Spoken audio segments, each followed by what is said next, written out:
টাস্কি খাবে কিন্তু শোনকোকের প্রতিটা ক্যান তোর হাড় থেকে ক্যালসিয়াম ধুয়ে মুছে সাফ করে দেয়, কাঁচের মতো ভঙ্গুর বানিয়ে দেয়। আর এটা তো বিজ্ঞানসম্মত সত্য যা এইসব মাদারচোদ কোম্পানিগুলো লুকিয়ে রাখে। কানের কাছে শুনে রাখ, এক ক্যান ঠান্ডা পানীয়তে থাকে 10 চামচ পর্যন্ত চিনি আর ফসফরিক অ্যাসিডের এক শালা মারাত্মক ডোজ যা তোর কঙ্কালটাকেই পুরা গলাইয়া দেয়। এই ফসফরিক অ্যাসিড দিয়েই কিন্তু ধাতুর মরিচা পরিষ্কার করে, আর তুই শালা সেটাকেই লিটার লিটার নিজের পেটে ঢালছিস, স্রেফ ভাবছিস ফ্রেশ হচ্ছিস কুত্তার বাচ্চা। এই অ্যাসিড রক্তে ঢুকলে শরীর পুরা প্যানিক কইরা হাড় থেকে ক্যালসিয়াম টেনে বার করা শুরু করে যাতে অ্যাসিডটা বাতিল হয় আর রক্ত অতিরিক্ত টক না হয়ে যায়। নাইলে তুই ব্যাটা এমনিতেই মরে যাবি। তোর হাড়গুলো নিজেরে বিসর্জন দেয় তোরে ওই বিষ থেকে বাঁচাইতে যা তুই নিজ হাতে নিজেরে খাওয়াইছস। আর বালছাল প্রত্যেক চুমুকে চুমুকে তোর শরীর ধ্বংস করে দেয়। গবেষণায় দেখা গেছে যারা নিয়মিত ঠান্ডা পানীয় গিলে তাদের হাড়ের ঘনত্ব যারা খায় না তাদের চেয়ে 5% কম। আর এটা সোজা 40 বছর বয়সে অস্টিওপরোসিসের টিকিট। সবচেয়ে বেশি চোদরামি হয় পোলাপানের ক্ষেত্রে যাদের হাড়গোড় এখনও ঠিকমতো তৈরি হয় নাই। তারা ক্যালসিয়ামওয়ালা দুধ বাদ দিয়ে ফসফরিক অ্যাসিডওয়ালা পেপসি খায় আর সারা জীবনের জন্য ভঙ্গুর কঙ্কাল পায়। কি বলো বোমাইরি? শালা একটা ফালতু ব্যাপার বলি শোন ভাই, সব ড্রিঙ্কস তোর দাঁতের অ্যানামেল ব্যাটারির অ্যাসিডের চেয়েও দ্রুত খেয়ে ফেলে। দাঁতের ডাক্তাররা এটা অ্যাসিড ইরোশন বলে ডাকে, বুঝলি? সফট ড্রিঙ্কসের পিএইচ প্রায় 2.5 মানে পেটের অ্যাসিডের মতো। তোর অ্যানামেল 5.5 পিএইচ এই গলতে শুরু করে ভাবছিস দাঁতের জন্য কতটা চুদিছিস। প্রতিবার যখন কোকের চুমুক দিস তোর দাঁতগুলো একটা অ্যাসিডের গোসলে ডোবে। এটা অ্যানামেলকে এতটাই নরম করে দেয় যে ছুরির নিচে নরম মাখনের মতো হয়ে যায়, বুঝলি বেটা? আর যদি সফট ড্রিঙ্কস খাওয়ার পরেই দাঁত মাজিস তাহলে নরম হয়ে যাওয়া অ্যানামেল ব্রাশ দিয়ে ঘষে ঘষে তুলে ফেলিস। শালারের দিয়ে ঘষার মতো দাঁত নষ্ট হওয়া 10 গুণ বাড়িয়ে দিস মাইরি।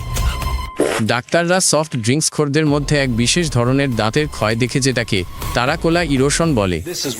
দাঁতের কিনারা স্বচ্ছ হয়ে যায় আর হলুদ দেখায় কারণ অ্যানামেল শেষ হয়ে যায়। এমনকি চিনি ছাড়া ডায়েট সফট ড্রিঙ্কসও একইভাবে দাঁত খায়, কারণ অ্যাসিড তো কোথাও যায়নি, শুধু চিনির বদলে আর্টিফিশিয়াল সুইটেনার দিয়েছে। অ্যাসিডের মাত্রা একই থাকে শালা। শেষমেশ 30 বছর বয়সের মধ্যেই কোক ফ্যানদের দাঁত 60 বছরের মাতালদের মতো হয়ে যায়। আর দাঁতের গোড়া একবার পচে গেলে কোনো ভিনিয়ার টিঙ্গার তোর বাপেরও বাঁচাতে পারবে না, বুঝেছিস? আমি তো পুরা ভিড়মি খেয়েছিলাম যখন জানলাম এক ক্যান কোলা রক্তে চিনির এমন ঝটকা দেয় যে তোর প্যানক্রিয়াস পাগলের মতো ইনসুলিন ছাড়তে থাকে, মনে হয় যেন তুই 10টা কেক গিলেছিস। ওই ফিজ ড্রিঙ্কটা গেলার 20 মিনিটের মধ্যে রক্তে চিনির মাত্রা পুরা চান্দিতে উঠে যায় আর তোর লিভার সব চিনি চর্বিতে বদলাতে শুরু করেজমায় তোর পেটে আর অঙ্গ প্রত্যঙ্গের চারপাশে। 40 মিনিট পর ইনসুলিন এমন চড়ে যায় যে তোর মাথা পুরা খারাপ হয়ে যায়। আর ও চিনি চাই যা সিগারেটের থেকেও সাংঘাতিক নেশা তৈরি করে। মালটা তো পুরা ড্রাগশালা। যদি রেগুলার ফিজ ড্রিঙ্ক গিলিস তোর প্যানক্রিয়াস এত ইনসুলিন বানাতে বানাতে পুরা পুড়ে যাবে আর হাড় মানা শুরু করবে। এটা 35 বছর বয়সী 70 বছরের বুড়াদের মতো টাইপ 2 ডায়াবেটিসের সোজা রাস্তাবালের জিনিস। 80,000 লোকের উপর গবেষণা করে দেখা গেছে যে যারা প্রতিদিন এক ক্যান ফিজ ড্রিঙ্ক খায় তাদের ডায়াবেটিসের ঝুঁকি 26% বেড়ে যায়। এটা কোনো তামাশা না ভাইয়াসেল স্ট্যাটিস্টিক্স, বুঝলি? আরও ভয়াবহ ব্যাপার হলো তোর লিভার এত চিনি একবারে প্রসেস করতে পারে না আর নিজের মধ্যেই চর্বি জমাতে থাকে। তোর মাতালদের মতো ফ্যাটি লিভার হয়ে যায়। তুই মদ খাচ্ছিস না শুধু কোক গিলছিস। শেষমেশ দেখা যায় যে ফিজ ড্রিঙ্ক হলো হেরোইনের মতোই একটা মারাত্মক ড্রাগ, শুধু বৈধ।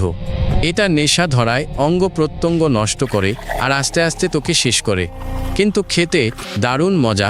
কি আজব লজিক শালা। শালাই ফালতু সোডা কিডনিতে পাথরও জমায়। ফসফরিক অ্যাসিড প্রস্রাবের রাসায়নিক গঠন পাল্টে দেয়ার খনিজ কণা জমে পাথর হওয়ার জন্য একটা আদর্শ পরিবেশ তৈরি করে।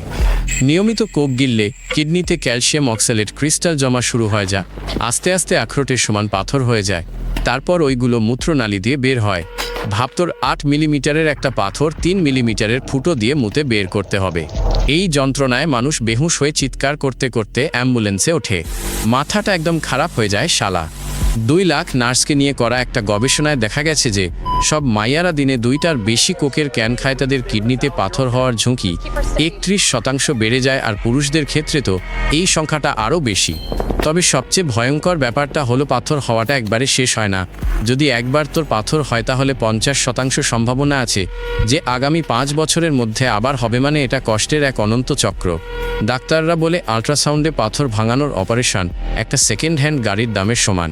আর যদি তুই গাধার মতো এই জঘন্য জিনিস গিলতে থাকিস তাহলে এটা কয়েক বছর পর পর আবার করতে হবে। আর এই ফসফরিক অ্যাসিড কিডনির নেফ্রনগুলোকে ধীরে ধীরে শেষ করে দেয়তাদের কাজ করার ক্ষমতা কমিয়ে দিয়ে, যার ফলে 50 বছর বয়সের মধ্যে তোর সপ্তাহে 3 বার ডায়ালাইসিসে যেতে হতে পারে, কারণ কিডনিগুলো একদম কাজ করা বন্ধ করে দেবে তোর গুষ্টি কিলায়। আবার শোন, ঠান্ডা পানীয় তোর হার্ট অ্যাটাকের রিস্ক 20% বাড়িয়ে দেয় তুই মোটা না হলেও, কারণ চিনি আর অ্যাসিড তোর ধমনীর দেওয়াল ফোকলা করে প্রদাহ ধারায়। যখন তুই রেগুলারলি এই মিষ্টি বিষ নিজের পেটে ঢোকাস তখন তোর রক্তে ট্রাইগ্লিসারাইড আর খারাপ কোলেস্টেরল বেড়ে যায়। এটা তোর ধমনীর দেওয়ালে কেটলির জংয়ের মতো জমে।